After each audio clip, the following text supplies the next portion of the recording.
What's up, guys? Welcome to episode 10. Go Long Chaos is the title of the episode. On today's episode, we're going to talk about drone warfare in Ukraine. We're going to talk about macroeconomic meltdown. The United States is going the way of the Spanish Empire, and it's going quickly. We're all going to fall in a pile of printed dollar bills. And we're going to talk about the China chip ban. We're going to talk about an impending head-on-head collision that the U.S. national security state has got the United States heading for. It's going to head for product shortages and overall general chaos if the trade ships from China stop showing up in the port of Long Beach. So we're going to walk through all these issues step by step. We've got impending tech meltdown chaos, Tesla's 50% layoffs, Facebook's announcing layoffs, and there's much more to get into. So let's start right now and get into this week's show. President Kennedy died at 1 p.m. Central Standard Time. More problems domestically with their economy. Let's talk geopolitics for a second.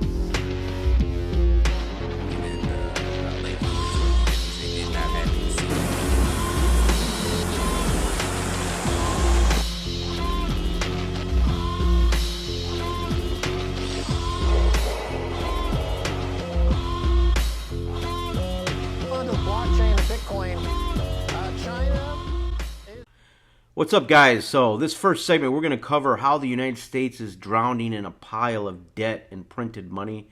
It's going the way of the Spanish Empire. So what am I talking about there? The Spanish Empire is a 500-year empire. It was the behemoth of its day. The English look like, small traders compared to the Spanish Empire. Spain, was a conquered country at one time, the Iberian Peninsula. The Arabs controlled, vast swaths of Spain. Finally, the Catholic monarchs took it back. They then, learning from all those years of suffering, created a global empire, eventually defeating the Portuguese. The Portuguese in Spain, fought over the New World. The Spanish were completely dominant until what happened? Until they found silver in Peru. So there were so many silver ships coming back to Spain that the goods and the services that were provided in Spain just started to deteriorate. So what happened? I mean, local scholars at the time would write about it. Everything is dear in Spain except silver. So what happened is it is basically what has gone on in the United States today through quantitative easing is just completely flooding the global economy in the United States in particular with printed money. Okay, that's why we haven't built an oil refinery since 1977. China's built 288. You don't have to build things when you get free money, okay? All this money's created at the Fed. It goes into their friends at the banks that own the Fed, and then guys leave the banks and they start hedge funds, and then they get accounts with the banks, and they go out and speculate, and the money theoretically trickles down to the rest of us poor slobs, which never does. And this has created a misallocation of resources beyond anything we've ever seen. And the next 10, 20 years is going to be a story of basically unwinding this whole 30, 40-year fiat nightmare, okay?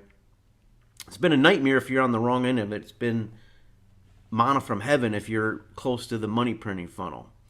So as we stand here today, we've got $200 to $250 trillion in derivatives waiting to implode.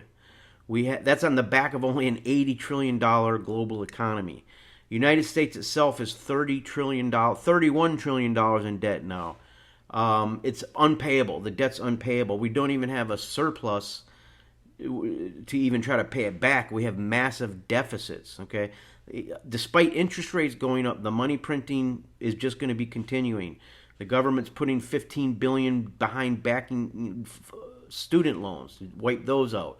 As we near recession, Elliott Management, the fund managers brought this up in a paper this week. What is the Fed going to do on the next bailout? Is it going to go from 30 trillion to 50 trillion, to 75 trillion? Are we going to be 100 trillion in debt? These things are all exponential, and we knew back in 2008 that this would happen. In 2008, we still had the firepower. The Fed went from about $800 billion balance sheet to 4 trillion. Now they're at 9 trillion. This is just going to keep going up. It's basically spinning out of control. We are moving from controlled demolition of the economy to an uncontrolled demolition of the economy. That's unfortunately showing up everywhere in the sociological circles. 200,000 fentanyl deaths in the last few years. Grave diggers in Philadelphia can't keep up with the teenage bodies that are getting sent to the morgue. Everyone's on record. Bank heists in New York City are up 42%. Crimes exploding in all the urban areas. This is the very beginning of the unwind of the 30-year, 40-year experiment in reckless money printing. Basically, go long chaos, guys. That's what's going on. The Fed has said now they're going to have higher rates for longer. That's going to unwind this thing. Right now, the U.S., we're already, because of the new interest rates, we're at about $500 billion in interest payments a year. That could double. That could be over $1 trillion. So the military needs money. We have to pay interest on the debt, okay? There's not enough to go around, okay? Through inflation, the U.S. military budgets are actually going down, and they're just throwing it away recklessly. $80 billion in Afghanistan left behind. $80 billion now to Ukraine. The war looks endless. We'll get into that in the show. But what we're starting to see now in the U.S. macro, to stick to that, we talked about how the Spanish Empire, when the money printing displaced everything, silver became the product. The money, which was silver at the time, that became the product. They didn't need to make anything else, and they eventually evaporated, becoming a shell of its former self. But it did last 500 years, but that money printing within 50 years to 100 years, once the Peruvian silver was found, completely displaced Spanish society and Spanish Empire, and it's never recovered since. Now it's basically a tourist location with a property bubble. We're going to see, in the U.S., we're going to see this unwind happen. You're seeing it across Europe. We'll get into Europe a little bit. But to finish out the U.S. side, you're starting to see now a lot of layoffs. The tech sector in particular is blowing up. Okay, Twitter, we saw that. Half of their employees let go last week. We saw Facebook now, just as today, breaking news, they are laying people off. That's going to be at least 10%. You're going to see at least 2,000 people go from Facebook. Amazon will be next. The numbers for Christmas season look terrible. I mean, trucking rates are still at a very all-time low in the economy because there's not enough goods to carry, and this is for the busy season. Apple's paused hiring. Ford's let go 25% of their white-collar workforce. So we're just getting started on the job losses. The recession / depression is coming. We're at the very, very front end of the funnel of this nightmare. And how long it takes to get through, we don't know. U.S. thus far has withstood the global chaos generally well because we have the printed dollar. We have the world's reserve currency. Everyone continues to send us goods. However, that may or may not continue, and long term we know it won't continue. But back to Silicon Valley, what's interesting here is the market valuation. These companies are now half, 70% lower, 80% lower. The stocks of these big tech companies are crashing, and this is all related back to the Federal Reserve and the money printing. Because if you look at the Silicon Valley, this is basically a hype show. Most of these guys never make money. Even Twitter lost $220 million last year. Uber loses money. That's not to count the tens of thousands of startups that have gone bankrupt. They suck money from the Wall Street funnel and piss it away. WeWork, all the guy did was basically get rental leases on, put in nice furniture and call it a tech business. They imploded. Okay, so Silicon Valley, yeah, there was a big movement of software over the last 30 years, but a lot of this now is going the wayside, and they're going to need a new business model. They have been living off a printed money funnel, just like most industries, or at least half the industries. And if you haven't been living off that money funnel, times have been very difficult. That's really any real economy business. So the cost of capital now has gone from 1 or 2% to 7, 8, 9, 10%. So imagine, if you will, all these startups now burning cash. It's so common that's become a common business slang, is what's your burn rate? They all lose money. For God's sakes, they don't know how to make money. So their cost of capital now, when you go from 0, 1% to 7, 8, 9, 10, 11, 12%, puts all these guys out of business. The burn rate's too quick. You have a high capital rate. Why is any venture capital guy going to put money into a very risky startup with a very, very, with these valuations collapsing? Why would you not just buy the debt of the high-end companies and make 5%?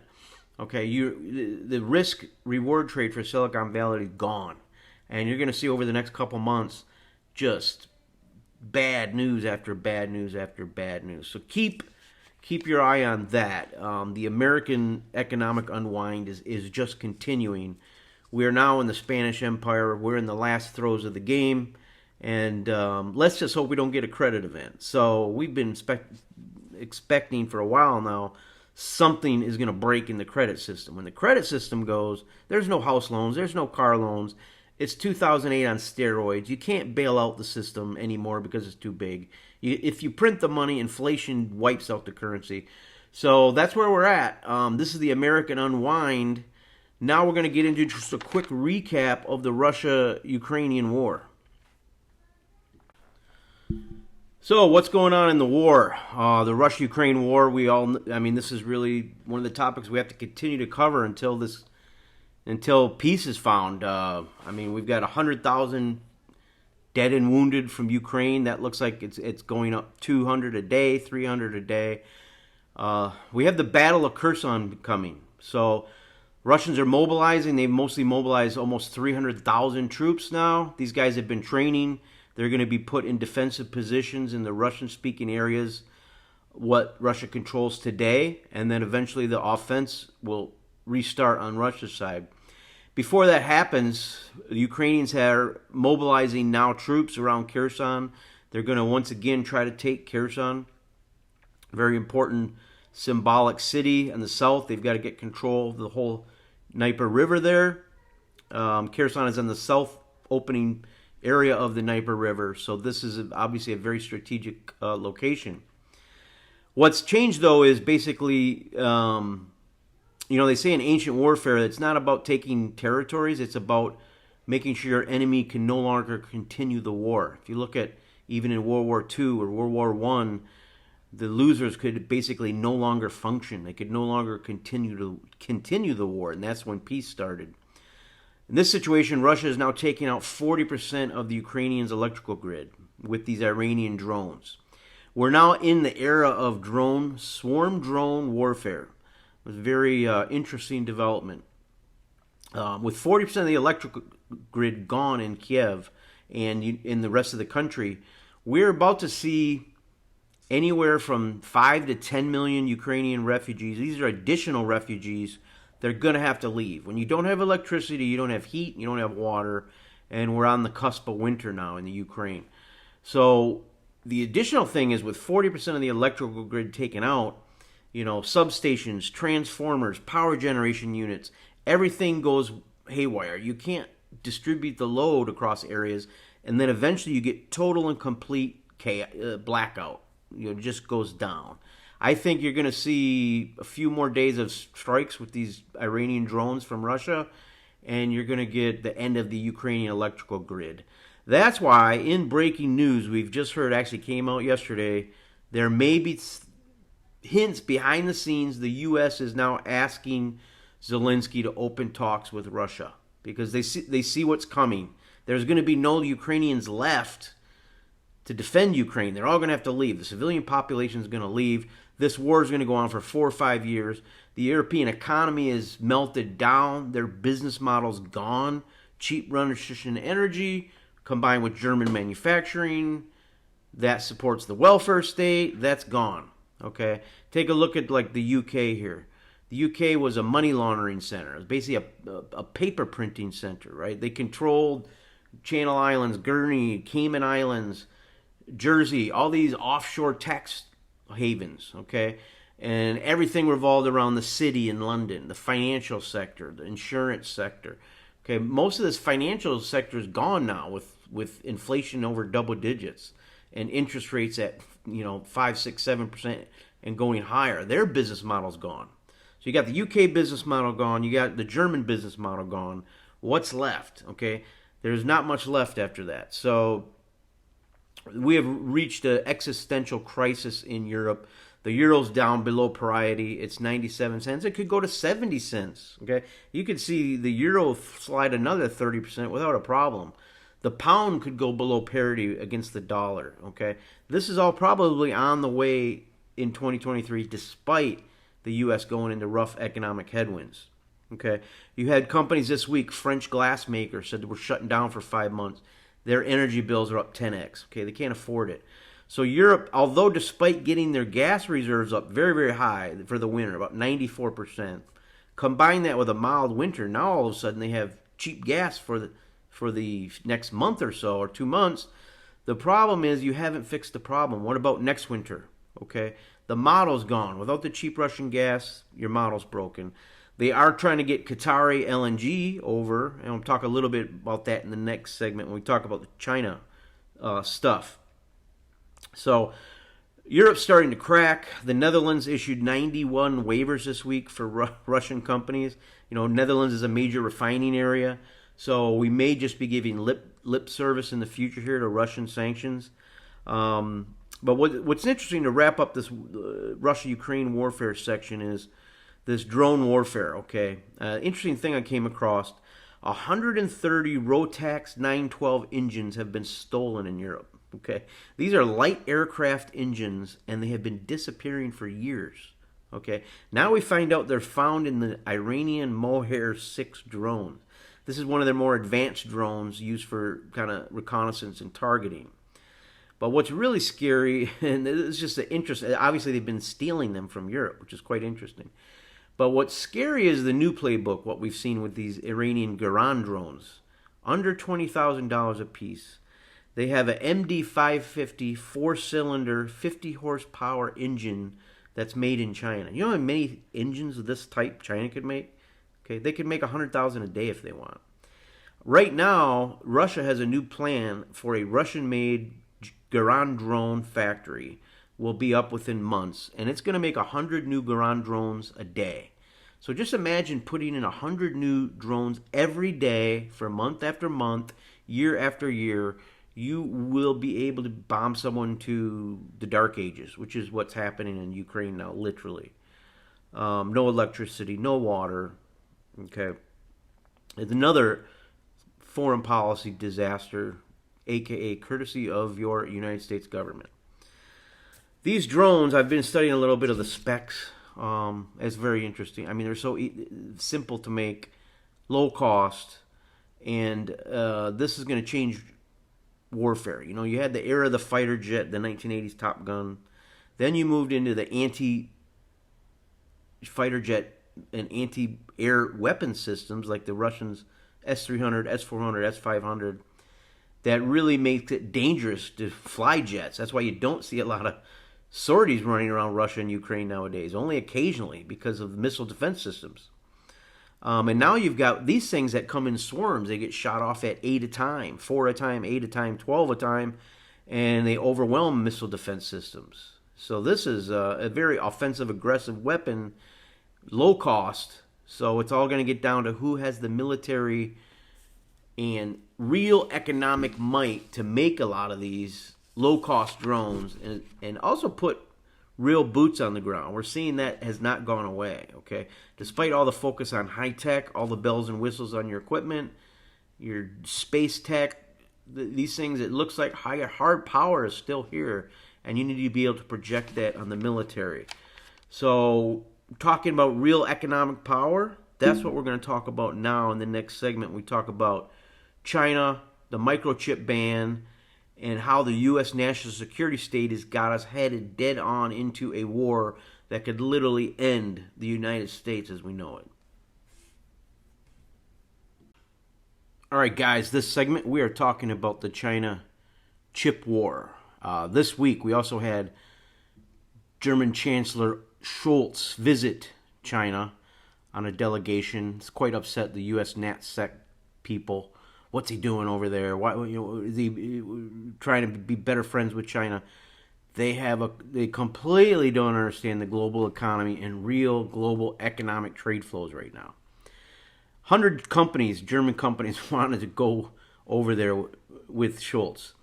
At the end of the day, it only could take 12. VW, BMW, BASF, world's largest chemical manufacturer, which is basically can't produce anything now in Europe because of energy prices. Adidas, as I mentioned, Deutsche Bank. Okay, there's a total 12 companies. 100 wanted to go. What's going on here is people have to understand, for every BMW Germany sells in Germany, for every BMW sells in Germany, they sell 5 in China. Okay, same with Mercedes-Benz. For every kg of chemical that BASF sells in Germany, they sell 5 or 10 in China. Okay, China is the world economic behemoth at this point. I'm going to get into that in a little detail in a second. German companies, as you all know, I've lived in China 20 years. You can go to the smallest town, you'll find a German engineer that are working in a German factory making the smallest bolt, piece of testing equipment, coding. Okay, German companies have a very strong technical base, which provides a lot of synergy to China. Okay, China provided the human muscle and the output in the market. The German companies produce the very high level of technical ingenuity, within some of these companies. Germany can't live without China. Okay, it couldn't live. It basically had 2 stools to its global economy. One was the cheap Russian energy, and then the Chinese market. Okay, we've already lost the Russian energy. Now you're going to lose the Chinese market. I mean, who's going to pay for the European welfare state? Okay, it's not going to happen. Europe is gone without the Chinese market. Okay, you can't imagine how Volkswagen's been in China for 30 years making money on old vehicle models and now new vehicle models. China's 50% of the car manufacturing market right now, 50% of the electric vehicle market in the world. You have to be in China competing. Otherwise, you're going to lose the rest of the world. That gets me into my point of what I mentioned I was going to talk about here in a second, which is the absolute giant Chinese economic behemoth. Okay, the Americans don't get this. They've been living in a financial printing welfare state for about 30, 40 years now. All the factories left up to 2008. I mean, in 2008, we lost 50,000 factories. Okay, we've been bleeding them since the 2000s. High corporate tax rates, bizarre regulations, and a system beset by goofy lawsuits. Okay, made no sense. Lazy workers, to be honest, doesn't in the United States. Made no sense to manufacture anymore in the United States. And we emptied it out and instead printed money and created a housing bubble to make up for it. China today, however, if you talk to most people, even most U.S. Americans still think that they have a bigger economy than China. Okay, China makes, let me just give you a few stats here. China makes more cars than Europe, U.S., and Japan combined. Okay, China makes more steel every 17 days than the United States makes all year. Okay, 50% of everything is done in China. Copper smelting, copper consumption, aluminum. Okay, power generation, China produces twice as much power as the United States, and their grid is all new. The United States grid is collapsing. China has even innovated on things like high transmission lines that are the best in the world. They can carry twice as much kilowatts and lose less in transmission than the United States lines can do. The new U.S. lines. Okay, 50 to 70% of the microchip consumption, which we'll talk about in a second, is in China. Okay, China is everyone's number one trade partner. Okay, I was in the Oslo airport this summer. NIO, the Chinese EV maker, selling cars in the airport. Ford in the United States, we can't do enough EVs. They're begging CATL, the Chinese battery maker, to come over and set up in the United States. China is now crushing it on electric vehicles. Green tech, there is no other player in wind power and solar power.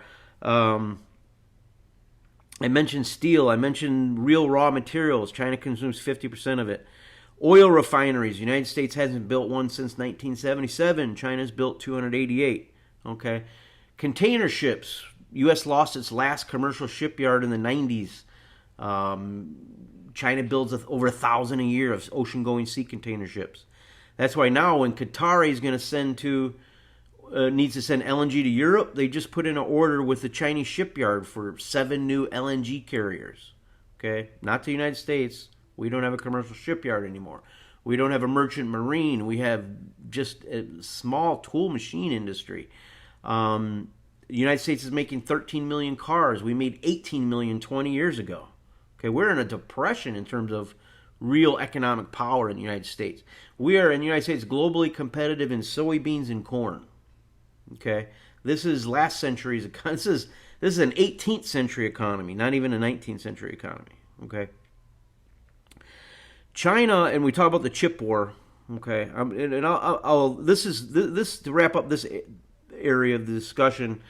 China is an absolute behemoth economically. Okay, not only mention that hard power stuff which I just mentioned, but if you just look at e-commerce deliveries. Okay, last year United States delivered 20 billion parcels. Pretty good. China delivered 100 billion, 5 times. Okay, so whether you do it on purchase power parity, which China passed the United States in 2016, or if you just really dig down into the deep, real economics, not the fluff that's the U.S. calculates to generate their GDP, the Chinese economy is much larger than the United States. Okay, it's a continent-sized economy. You have to understand that if you're going to understand the global economy going forward. Nobody's buying from American companies. Chinese companies are now running circles around American companies, running circles around the globe against them. And that's why the United States is now counterpunching. Okay, although they're not positively, they positively counterpunch with the CHIPS bill. I think that's a good start.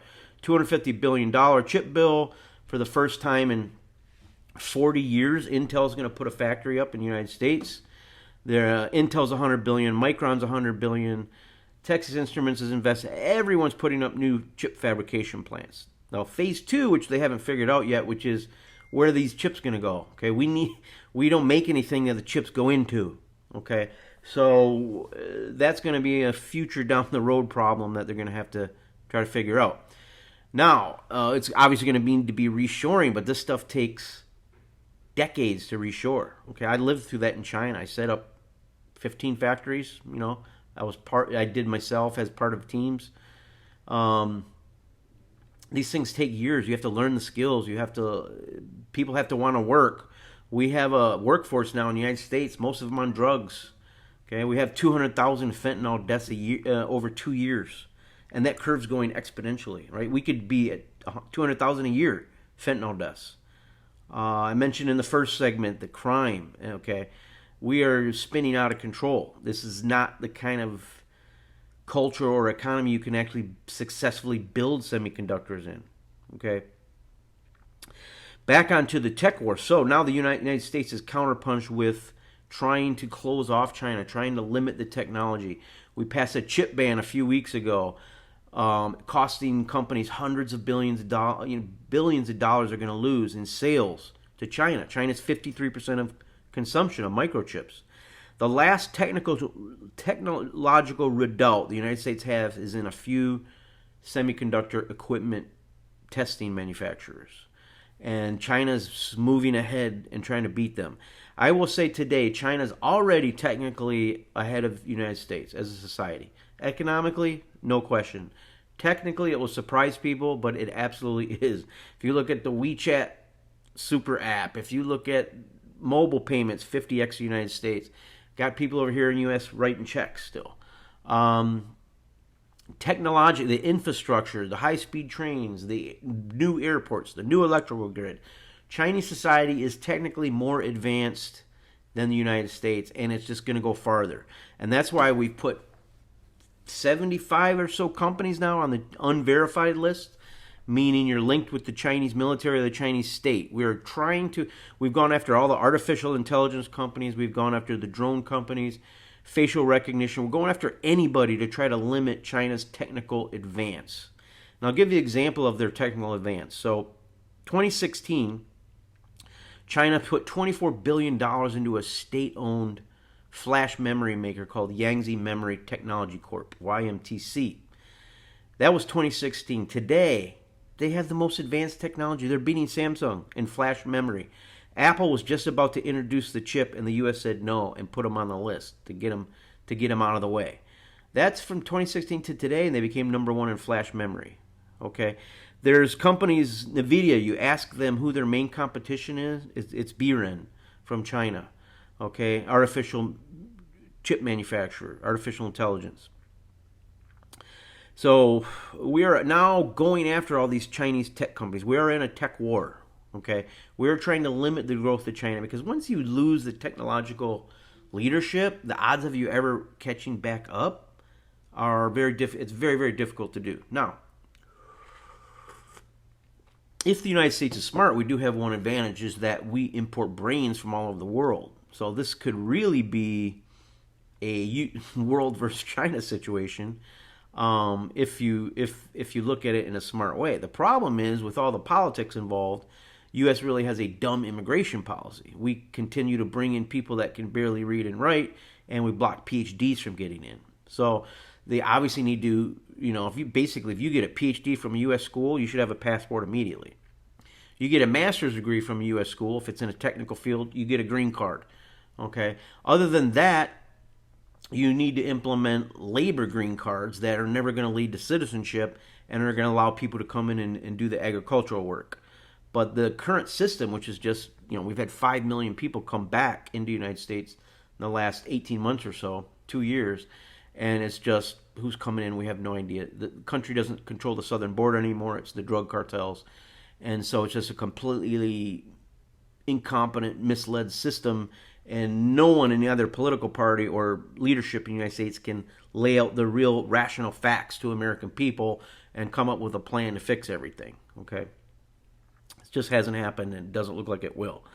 So this chip war, this is going to be a long-term effort. My expectation is China will get around most of the sanctions. They are, foreign companies in China with wafer fabs and with chip manufacturing plants have already gotten waivers for a year. The U.S. equipment makers are going to have to they're going to lose massive amounts of revenue. They're going to lose, which all that revenue then gets put into continued technological development, right? That's going to end. And the Chinese are going to throw ungodly amounts of money into the space to where, similar to 5G, we're going to wake up in 3 to 5 years and we're not going to have any companies that can compete. So 5G, U.S. doesn't even have a company that can compete. So we're out here telling people we have 5G when in reality our data speeds are barely faster than they were at 4G. Remember the big talk behind 5G? So there are companies in China that are focused on the fourth industrial revolution. Germans know about this. Chinese know about it. Americans have never heard the term.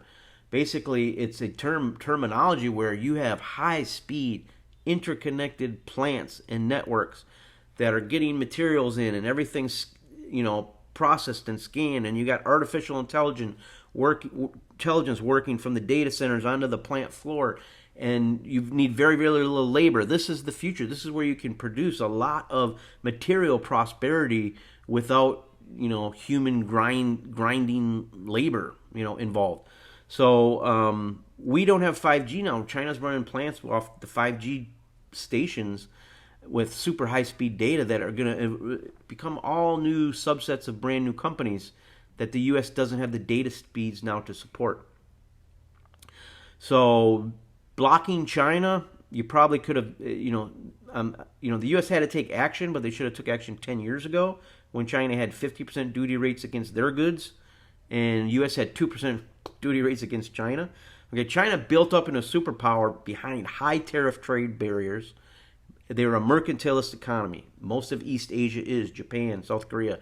They want to export. They want to earn foreign currency. That's why they're becoming more and more wealthy all the time. And this is really what people call the Asian Pacific century.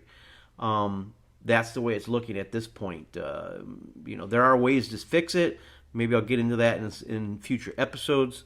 So I think keep your eye on Chinese companies, BREN, YMTC. There's NAURA, N-A-U-R-A. That's a Chinese semiconductor equipment maker. There's a whole host of industrial companies that are growing, building huge technical talent base to pull off, to draw from. You got Taiwan Semiconductor this week complaining about engineers. These guys aren't disciplined. They're lazy. They want too much time off, etc., etc. So there's cultural issues involved when it comes to the manufacturing floor, which are other issues. There's ways around it, but maybe we'll get into that in some future episodes. So I'll rest it there for now. Hope you guys have a great week. Go long chaos is the story. Go long chaos. And please take your time, subscribe, share information about the channel, and we'll see y'all next time. Take care. Bye-bye.